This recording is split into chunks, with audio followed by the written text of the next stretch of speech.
Hello and नमस्ते सबैजनाहरूलाई म प्रविन गुप्ता तपाईहरुलाई गुप्ता ट्युटोरियल च्यानलमा स्वागत छ। आज म तपाईहरुलाई BSC.CSIT को म्याथ पढाउँछु। सेकेन्ड सेमको म्याथ तपाईहरुलाई अभियसली यो सजिलै नै हुनेछ। यो math second sem as compare to first sem. First sem अलि गाह्रो छ, सेकेन्ड सेम अलि सजिलो छ as compare to first same.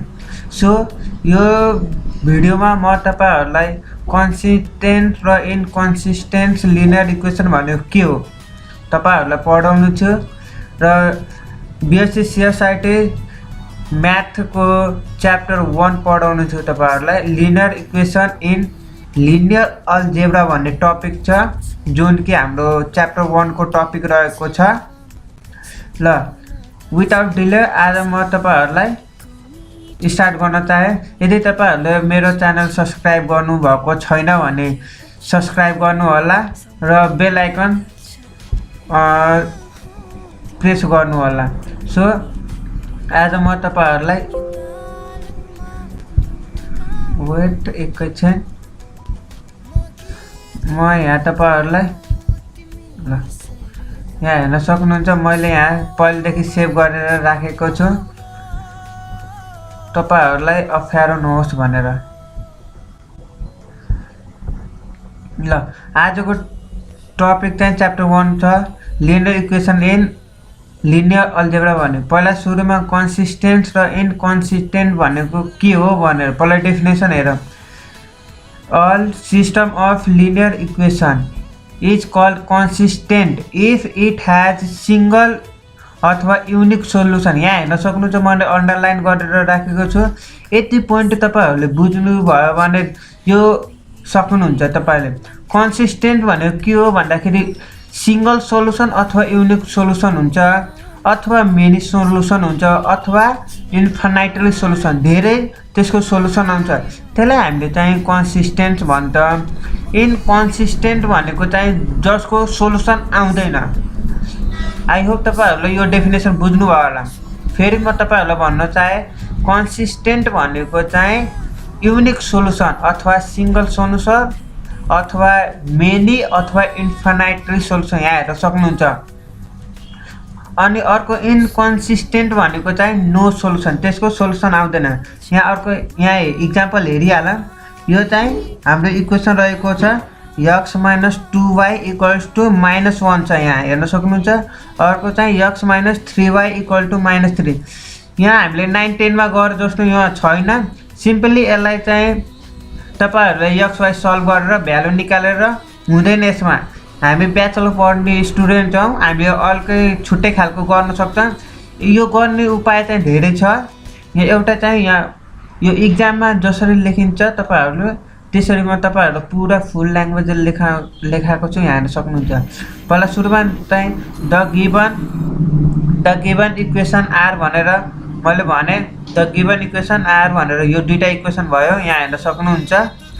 त्यस्तै गरी म पहिले भनिसके सिम्पली तपाईहरुले x y सल्भ गरेर यहाँ 3 2 त आउँछ, यो हाम्रो एन्सर नै हो।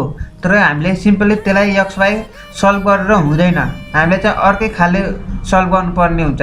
It is only the single answer or single solution or it has unique solution.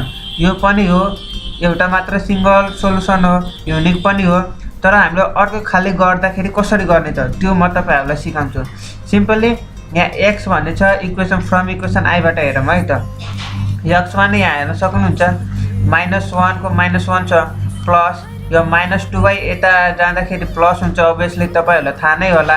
त्यसै गरी यहाँ डब्बा बनाउनु पर्ने हुन्छ। हामीले ग्राफ थ्रु हामीले निकाल्छौं त्यो, यो हामीले 3 र 2 ग्राफ थ्रु निकाल्छौं। यहाँ x y भयो। त्यस्तै गरी यहाँ y मा 0 राख्दाखेरि अभियसली x चाहिँ -1 आउँछ अनि y चाहिँ 1 पुट गर्दाखेरि x को चाहिँ हाम्रो 1 आउँछ। त्यस्तै गरी हामीले इक्वेसन सेकेन्ड को हेरौँ, यो हेर्छौं। त्यसै गरी यो सेकेन्डको हामीले यो सेकेन्ड इक्वेसन हेर्छौं। त्यस्तै गरी x = -3, यो -3 यता जाँदाखेरि सरी -3y यता जाँदाखेरि प्लस हुन्छ, +3y। त्यस्तै गरी x y को डब्बा बनाए अनि यहाँ y को ठाउँमा 0 राख्यौँ, यहाँ हेर्न सक्नुहुन्छ 0 राख्यौँ, y को ठाउँमा 0 राख्दा x चाहिँ -3 आउँछ, यहाँ हेर्न सक्नुहुन्छ। त्यस्तै गरी y को ठाउँमा 1 राख्दाखेरि x चाहिँ 0 आउँछ। यो हाम्रो डब्बा भयो। अब यसलाई चाहिँ हामीले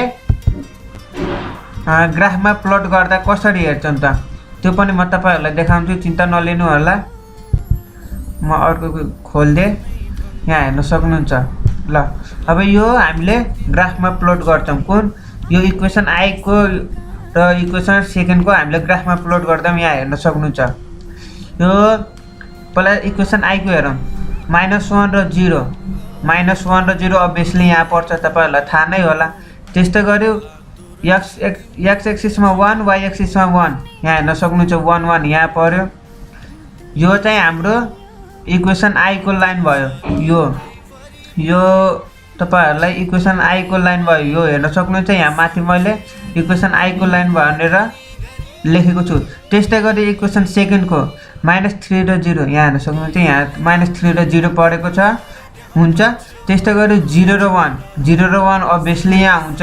अनि यसलाई चाहिँ इन्टरसेक्ट लाइन तान्ने, पोइन्ट प्लट गरिसकेपछि हामीले स्ट्रेट लाइन तान्नु पर्ने हुन्छ। यहाँ हेर्न सक्नुहुन्छ। लाइन तान्दाखेरि हामीले इन्टरसेक्टिङ पोइन्ट यहाँ हेर्न सक्नुहुन्छ। 3 र 2 यहाँ हेर्न सक्नु, हाम्रो इन्टरसेक्टिङ पोइन्ट यहाँ रहेको छ 3 र 2। यो इन्टरसेक्टिङ पोइन्ट भएपछि हामीले चाहिँ यहाँ हेर्न सक्नुहुन्छ। इन्टरसेक्टिङ पोइन्ट भएपछि हाम्रो हो, त्यही नै हो एन्सर हाम्रो। 3 र 2 नै हो हाम्रो एन्सर। यहाँ हेर्न सक्नुहुन्छ। Here the two line are intersecting at a single point, जुन कि हाम्रो 3 र 2 मा इन्टरसेक्टिङ पोइन्ट भएको छ। It means it has no other solution except 3 र 2। 3 र 2 बाहेक हाम्रो अरू सोलुसन हुँदै हुन्न।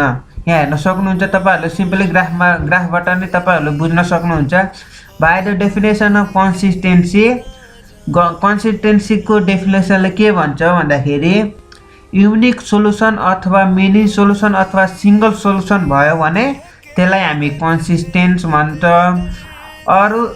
अनि इनकन्सिस्टेन्ट भनेको चाहिँ जुन कि एउटा नै सोलुसन हुँदैन, त्यसलाई चाहिँ हामीले इनकन्सिस्टेन्ट भन्छ। आई होप तपाईहरुले यो बुझिसक्नु होला।